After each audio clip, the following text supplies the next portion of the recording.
Hello, beautiful people. This is Molly with Soul School Tarot and Astrology, and I'm here with you guys today for your tarot card reading for the full moon in Scorpio period from about May 7th to 21st. I do want to say these readings are essentially timeless. That's just the period that I'm focusing on. Know that the energies that are brought in by a full moon are present until the next full moon. So your next reading comes around with the new moon in Gemini on June 4th. Gemini is the sign that Venus is going to be going retrograde in. So I have a feeling that's going to be pretty important. What I'm focusing on with this full moon cycle, because it's in the sign of Scorpio, Scorpio is ruled by Pluto, and Pluto just went retrograde in Capricorn. So really want to kind of talk about the subconscious hidden energies that are at work at this time period. It's really important that we address those now if we want to be prepared for Saturn, Venus, and Jupiter going retrograde on May 11th, 13th, and 14th. If you want to know more about those energies, please make sure that you check out my Summer 2020 retrograde season astro forecast. And then I did a little pick-a-pile reading for you guys to follow up on that. So, let me go ahead and just I'm going to smudge, cleanse my hand chakras real quick while I say my thank yous. Thank you guys so much for being here, so much for your love and support. Sorry, trying to clear the charcoal. And if you're new to the channel, welcome. I really hope you like it here. Reach out to me. You guys, it's my birthday month, and I'm offering a special, just 10% discount on any personal readings. Personal readings, the rates that I have below are for tarot readings. I do also do astrology readings and general spiritual guidance readings. Really good at connecting with your guides and helping those who are on the path of ascension, especially when it comes to getting that shadow work done. All right, I'm all about closing out karmic cycles and creating a plan to get that done, because you know what happens when you close out a karmic cycle? You get to collect a karmic inheritance. You get a reward.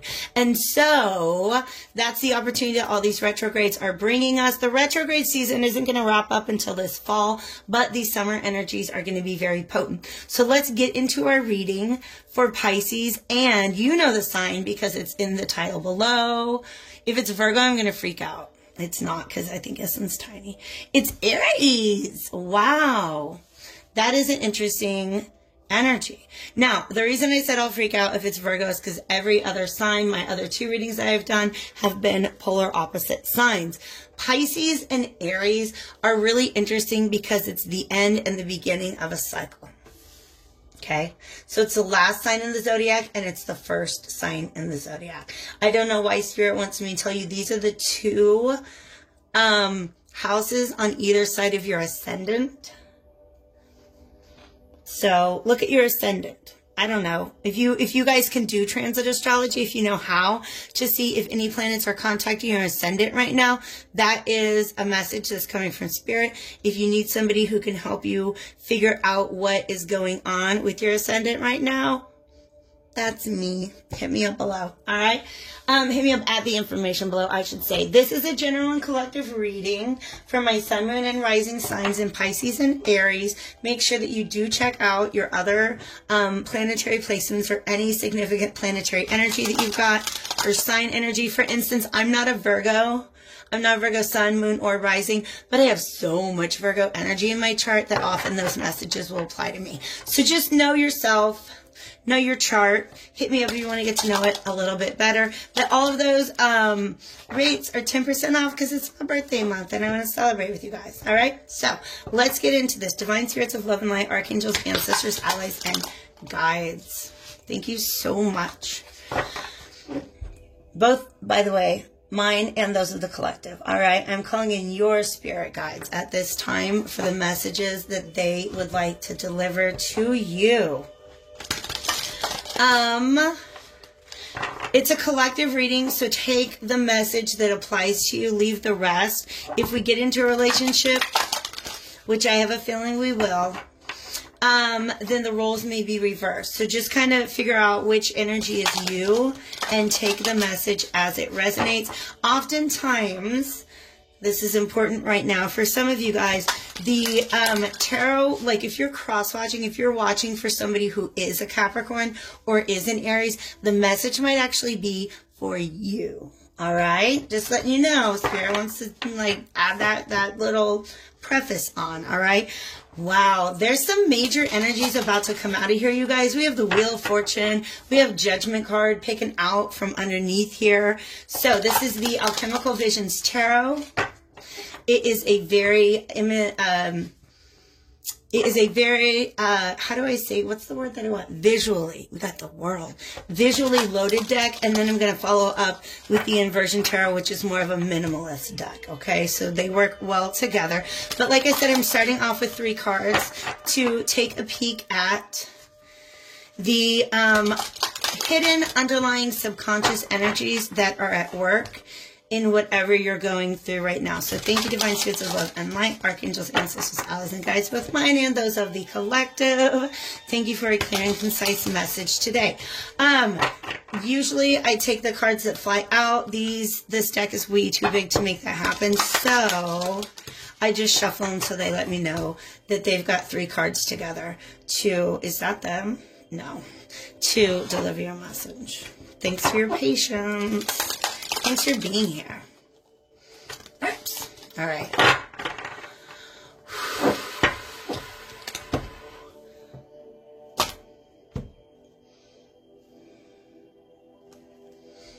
Wow. Okay. Okay. This just came up in my reading that I did for Cancers and Capricorns. So if you have any Cancer or Capricorn, check out that message. Okay.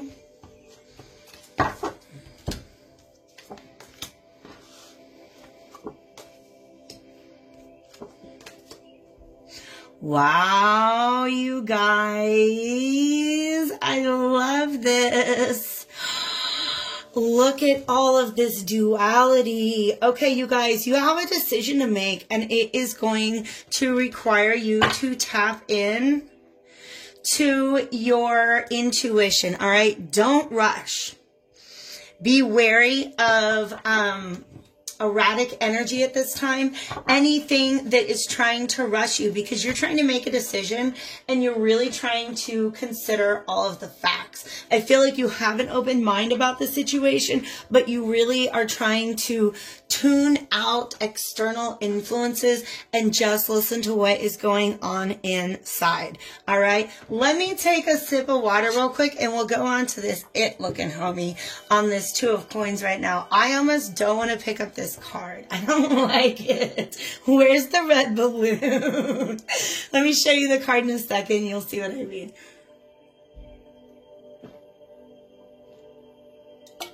And looking at the card is important because these images are meant to stir up your subconscious mind. Wow. I don't want, right? All of these hands down here, I feel like are people who are trying to offer you answers to your problem, okay? Because there's many ways you could interpret these hands. They could be reaching and grabbing for something, but the way that I saw them was through my teacher eyes, is when you ask a question, or who wants to do this? And everybody's hand shoots up, okay? Everybody wants to weigh in on your issue, but you're weighing your options, all right? There, look at this storm that's going on in the background, okay? And then look, there's Pluto. No, wait, that's Mercury. Interesting that Mercury would be here.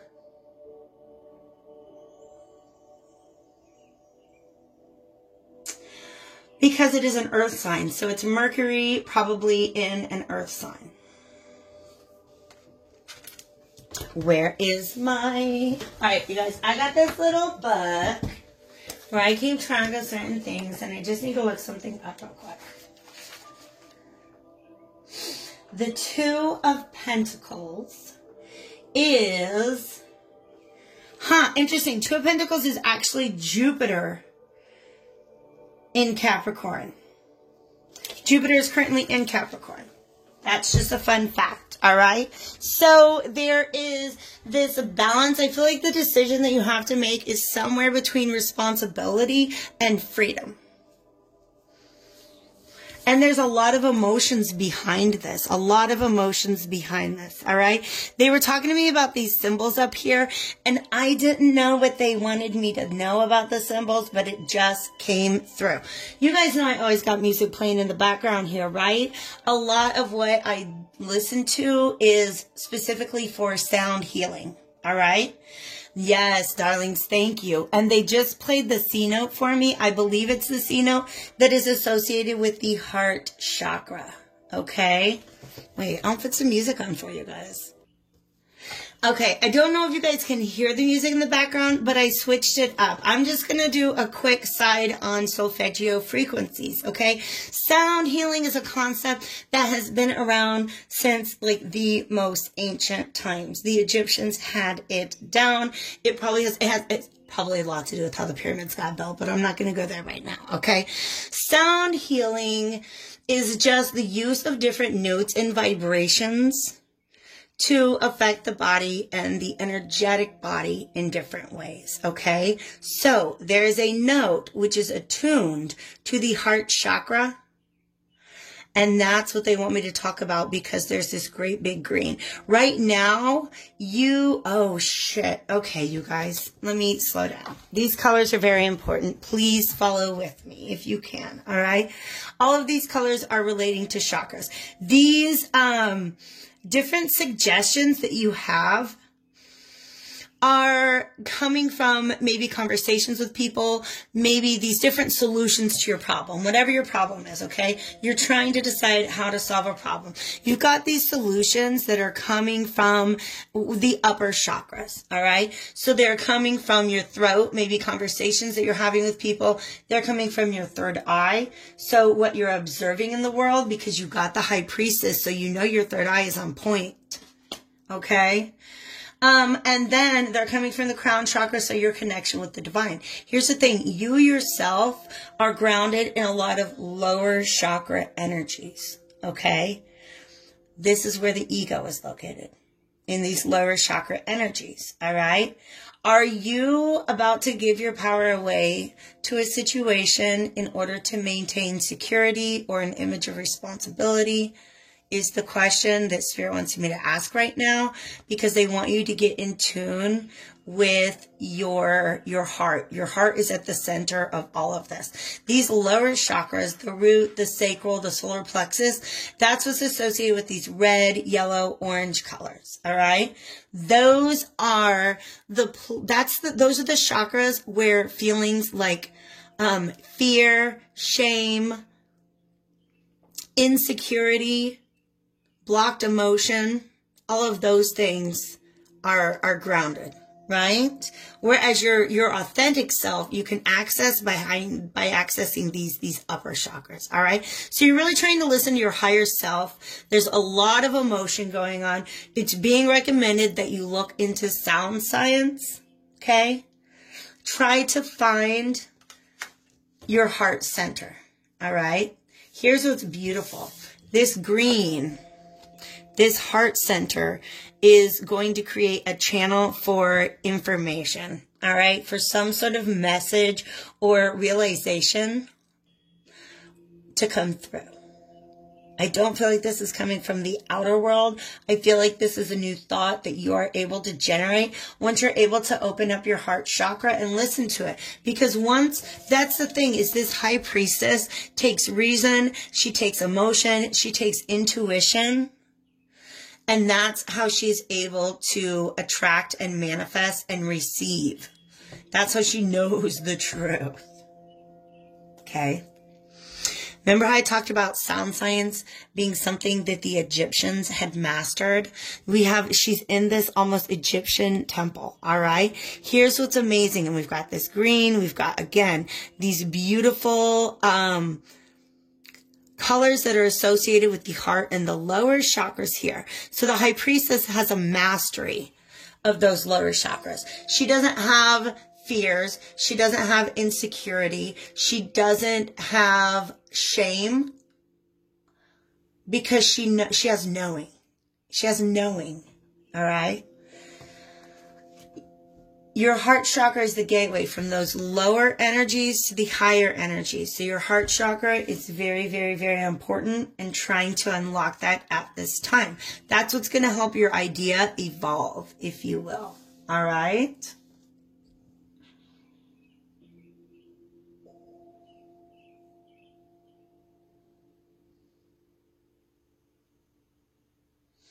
Yeah. So what I was going to say about the Egyptian temples is they actually they had like different sound frequencies were associated with different gods. And then they would build the god to that temple so that it would echo that particular frequency like over and over and over again. I'm going to leave 2 links in the description for you guys. One is just some Tibetan singing bowls that are calibrated to the heart chakra, and the other is this amazing documentary about sound science in ancient Egypt that I just think everybody's lives would be improved by. All right? And I know that these are bones, or this is some sort of anatomy, right? But don't they look like eyeballs, right? And the Page of Swords is somebody who is, it's an observation. That's what it is. It's an observation.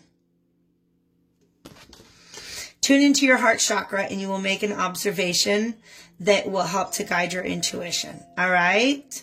I like that message. This is the hidden subconscious energy that is playing out during this period. Let's take a peek at how that's going to play out in the world, in the events that unfold. Thank you, Divine Spirits of Love and Light. But you have 2 choices. You definitely have 2 choices. This, again, these are paths. These are passageways. So this Page of Swords, she is able, also she's in a pink dress, you guys, and pink is, for me, the color of self-love. We make the best decisions when we come from a place of self-love, is a quote that I might be butchering, and I don't know who to attribute it to, but that is a message that wants to come through. Open up your heart, okay? Because I feel like there's a lot of just tumult going on in the background. But I also think it's possible that you might be surrounded by people who are kind of helping you perpetuate those lower energies, just like fear and shame, and a lack of confidence is kind of what's coming out of that. How are these energies going to play out? We got the Judgment card. Judgment is associated with the planet Pluto, but also is like the MVP of any retrograde cycle. All right. So there is some sort of karmic, something coming up from the past to be dealt with again. Okay. Like I said, a choice to be made, because the Lovers was just there on the bottom of the deck. A choice to be made. And I feel like you've been at this choice point before and you're trying to do it differently this time. All right, let's just take them all. This Emperor keeps showing up. This Emperor was here again for my Cancer Capricorn reading. I don't like it when it looks crooked. So see if that resonates with you at all. Or if you know that you have any Cancer or Capricorn in your chart, if you are dealing with somebody who is a Cancer or Capricorn, okay? Sun, Moon, and Rising sign. There's some sort of exchange, okay? The Emperor is about boundaries, and the Seven of Wands is about enforcing your boundaries, okay?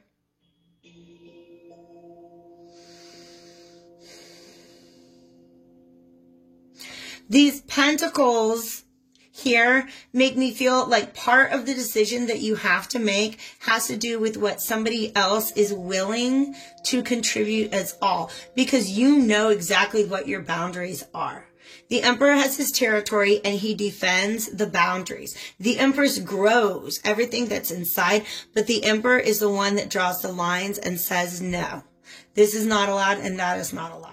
Okay, so there's some sort of energy that's coming towards you, and you're going to have to defend, I believe, whatever truth you arrive at with this High Priestess. This is a 2 and this is a 2. You have a choice to make.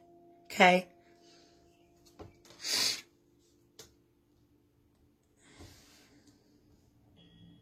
This is, I feel like, some sort of exchange of information, maybe some sort of offer, but it has to do with some sort of relationship that you're in, which doesn't this describe all relationships in which things are exchanged? Maybe it's information, maybe it's gestures, maybe it's love, maybe it's emotional investment, maybe it's dollars. Okay? But you are being firm on where your boundaries lie. You're prepared to defend those. And honestly, I think that the fact that you're prepared to defend those things is bringing in some really good energy. To me, the combination of these cards together says, you know what? I'm going to go ahead. I'm going to lay down my boundary. I'm going to enforce it. And then I'm going to wait. Because I'm not proceeding until these boundaries are respected. If you need a minute to figure that out and respect my boundaries, that's fine. But I am not moving them. I'm not moving them at all. Okay? There's another message that kind of wants to come out of this. These two cards together, the 7 and the 3 together, would equal 10 and the culmination of something. Yeah. Now we have a subtraction problem. 7 minus 4 is 3. The 3 of Wands can also mean turning your back on a situation, again, because your boundaries aren't being respected. All right? There's no victory, there's no success, there's no celebration. These things don't come together. So I feel like this High Priestess kind of moves her own way, so to speak, at the end of all of this. All right? Can I get a clarification? Thank you. On the Emperor. This is the 5. Ooh, yeah. Ooh, yeah. Okay, you guys. So this is a 5. This is a message that has been coming up. For some of you guys, this Emperor is somebody who's maybe just a little more controlling than what you want. You've considered giving up your power to this Emperor in the past because of the security. That's the thing. Is the Emperor has his empire on lockdown. And as a High Priestess, wouldn't that be great? To be able to do your High Priestess thing, knowing that somebody's got all the practical security issues taken care of. And there's no judgment in that statement, because like that does sound kind of like a desirable situation. Just let me be a witch, you pay the bills, make the rules, right? But no, it's not. This is somebody who I believe if you resonate with this High Priestess energy, this Emperor is just somebody who's maybe a little too controlling. Okay? Maybe they bring in a little too much conflict. But I believe this Emperor loves this High Priestess. He misses her. He can't really move on. He's not able to close this chapter. Okay? So we come back to the Lovers, which is, of course, a choice that has to be made. This can also be a High Priestess having her vision of the future and saying, look, here are the exact parameters. This is, if you want to try to be in my life, you gotta do X, Y, and Z, because X, Y, and Z is where I'm going with my life. And I'm not trying to play around with any kind of other energies. All right? So I really like this energy of a High Priestess defending her boundaries. And the fact this 2 of Cups is upright is that there was at some point in time some mutual love between these two people. And like I said in my last reading, if you end up going back to watch it, the Cancer Capricorn, how boring would it be if every single reading I have is about an ex coming back into the picture? But you guys, Venus is about to go retrograde. What do you expect? What do you expect? It's not me sending them back to you. I'm just the messenger. But it is about not giving your power away in the same way that you might have done that before. That's what Pluto retrograde is all about. What do I want to do next? Okay, I'm going to pull an oracle card, you guys. I already have 2 on the table, but they're not the ones I want for you. So I'm going to wiggle out of my spot real quick and grab the Vintage Wisdom Oracle. Is really what I'm feeling for you guys, okay? I'm going to say it again. I said it in my last reading. If you've been following me for a while, I have been talking about what Venus and Mars, the planets, have been going through. Look what we have on the bottom of this deck right when I brought it out. Power. This is about knowing your power. Okay? Being in control of those lower chakra energies. Remember, your heart is your center chakra. You guys, if you don't know a lot about chakras, but you want to talk about them, that is a part of what I do. Okay? So your lower chakras are what connect you to the earth, and your upper chakras connect you to the universe. The High Priestess has mastery of her upper chakras. She has access, full access to her upper chakras and to the knowledge of the universe because she has been able to control, to subdue, not even to completely subdue, but to balance her lower chakra energies first, as well as her heart. Let's see what kind of advice we have from the Vintage Wisdom Oracle here. It's so crazy because that Emperor popped up in the exact same position in the last reading. We have the Two of Cups and the Lovers on the table. That makes me feel like this, and the Four of Wands reversed. Here's what's crazy. This is a soul connection. He is looking at it from this Emperor, sees that. She has lost faith in that. It's a potential soulmate, but guess what happens when the universe sends you a soulmate? You can choose that soulmate, which is what the Lover card is about, choice. Or you can say, you know what? Not this one, universe. And guess what? Universe got you another. I'm just letting you know. I'm just letting you know. You get more than one. All right. So, also, you guys, if you want to know about, ooh, I have surrender. What? Let's talk about things. What I was going to say is I want to just put out there a word of caution on cord cutting ceremonies. And I'm only saying that because some of you guys are like, oh, that motherfudger. He's coming back. No, I'm cutting the cord. You guys, you don't cut a cord to somebody you have a soul contract with. If you want to know more about that, hit me up for readings. You guys, didn't I say it from the beginning? Centering. This is your advice. Centering. Where is your center? In your heart chakra. Okay. See how he's got like, he has to have a center of balance in order to keep these things in the air, right? So that heart chakra. You've got to center yourself in your heart chakra. Ground your lower chakras. Cleanse your upper chakras. Center yourself in your heart. Okay? Centering. I don't think it could be any clearer. But that is what's going to bring upon this realization of self-love within the High Priestess. She knows where she's going. It may or may not be with this Emperor fellow. Stay tuned to your life to find out, because it's ultimately up to your own free will. All right. If you guys are still here, hit that like button before you go. Definitely subscribe if you haven't done that already. Hit me up at the info below if you want to continue this conversation in a personal reading. Otherwise, I love you guys. Take real good care of yourselves. Know your power. Stay happy, stay healthy, stay hopeful to the best of your ability. You absolutely have got this.